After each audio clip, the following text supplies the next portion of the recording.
Hey, it's Dave, dagryffyn Hobby.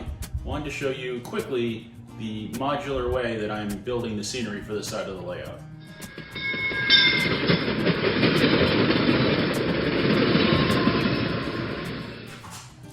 For each section, I have a nail that holds it in place.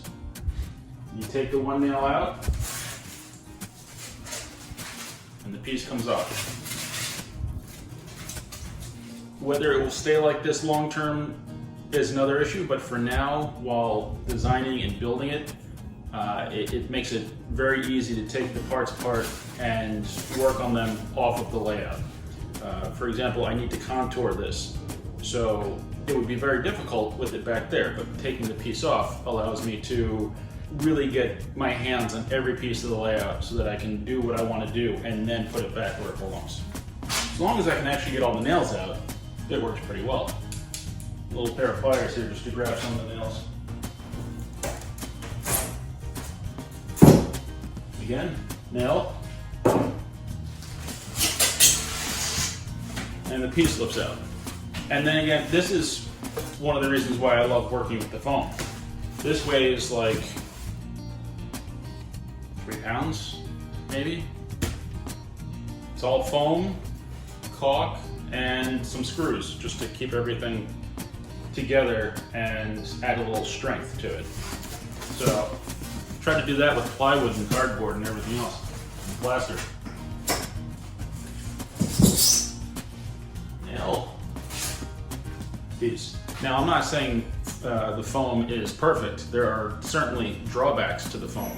The strength, you can't stand on it. I mean, I can lean on this stuff, especially when it's this thick, but you can't stand on it. But then again, I designed the layout so I wouldn't have to stand on it. Another issue is that these pieces aren't always flat, and they'll have like a high point to them sometimes. Most of the time, they're pretty flat. Maybe if I put more effort into checking the pieces when I bought them, I could avoid that, but I really hadn't expected that. So that's something that's thrown me for a loop in a few spots, is you put a piece down and all of a sudden it's wobbling, or it's a 1/4 inch higher than it should be. I mean, you figure you're working with 2-inch sheets, they should all be 2 inches. And they are 2 inches thick, but not when they're warped or malformed or, distorted. Then you end up with an issue. But there's issues with everything. So any issues I've come up with the foam, I've been able to deal with and get past. So I'm still very much enjoying it. Somewhere in this spot here, I'm going to cut this out and put a bridge over it.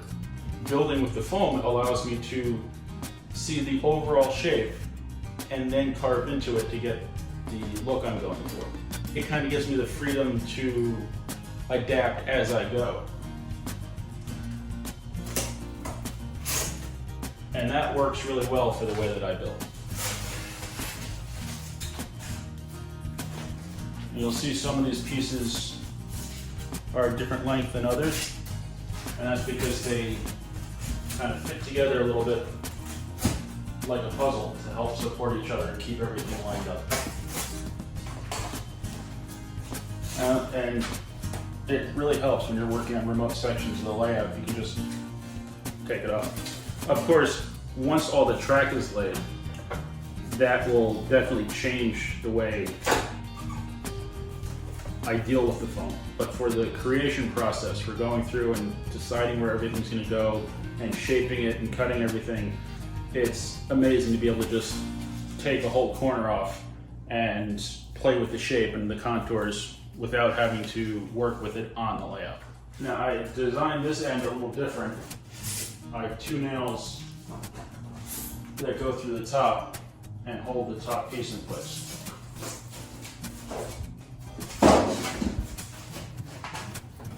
I can take this whole piece off. That's nice. Makes it very easy. Again, the foam's not perfect. Every time the nail goes in its spot, it gets a little looser, so it enables the whole top section to move a little bit.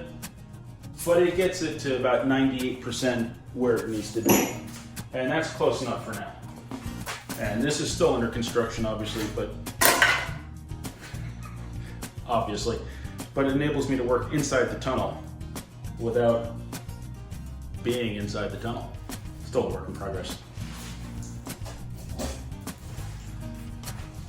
And then for this big section, when I was working on the first layer, I cut the shape out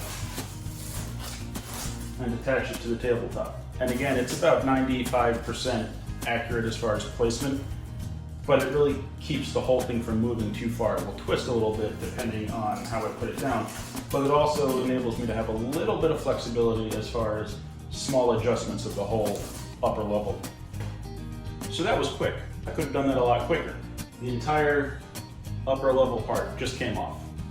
And now again, it will be very hard to do that once the track is in place, unless I have a bunch of track sections separated and wire individual jumpers to all the sections, which I don't think I'll do because that just sounds like a running nightmare. So I think once everything is set to where I want it, everything will get glued down. I'll be able to still access almost all of the track. The back tracks are not actually covered under the mountain, they're just kind of behind a wall, so I'll be able to get that maybe with a topside creeper and a long arm to reach it. And the tunnel on this side I've made small enough that I can reach into it. There's only one, at the moment, one really long tunnel, and that's on the other side of the layout around a curve, and that, the back side of the wall comes out, so I'll be able to reach in from there. I don't have any access points up through the bottom of the table because I don't want to have to get down on the floor to reach up. So, and again, that's why I designed the layout the way I did, so that I can reach everything. Just stand here and grab the back of it. When I started, the layout was 4x8 sheets of plywood, and I had a lot of trouble reaching certain spots on the layout. I couldn't reach the back of it from the front, and it was against the walls, so it was very hard to get to everything. I did not want to climb on it. Well, I hadn't built it strong enough to climb on it, and I didn't want to have to come up through the middle. So when I designed this layout, I wanted it to be no more than 3 feet deep for most of it, especially where it's stuck against the wall. The only spot, apart from the tunnels, that I have an issue with is this one back corner, because it's deep. I don't know, how deep is that? It's a fantastic question. I don't actually know. Because of the curve, that back track is 4 feet deep. So that's a tough one to get to. But no design's perfect, right?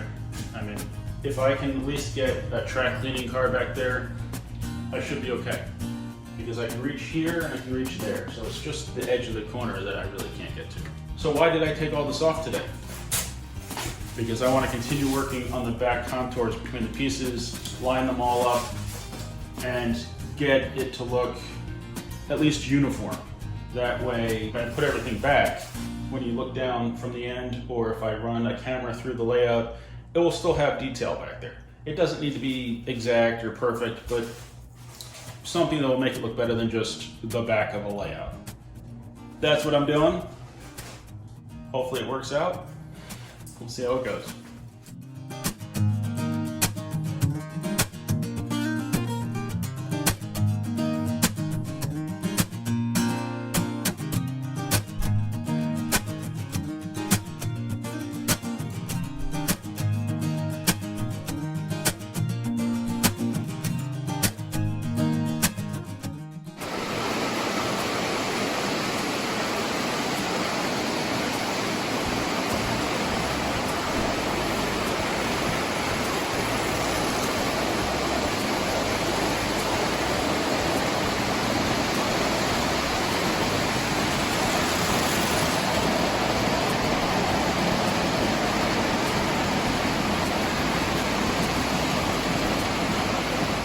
Thank you for watching. I hope you found this interesting.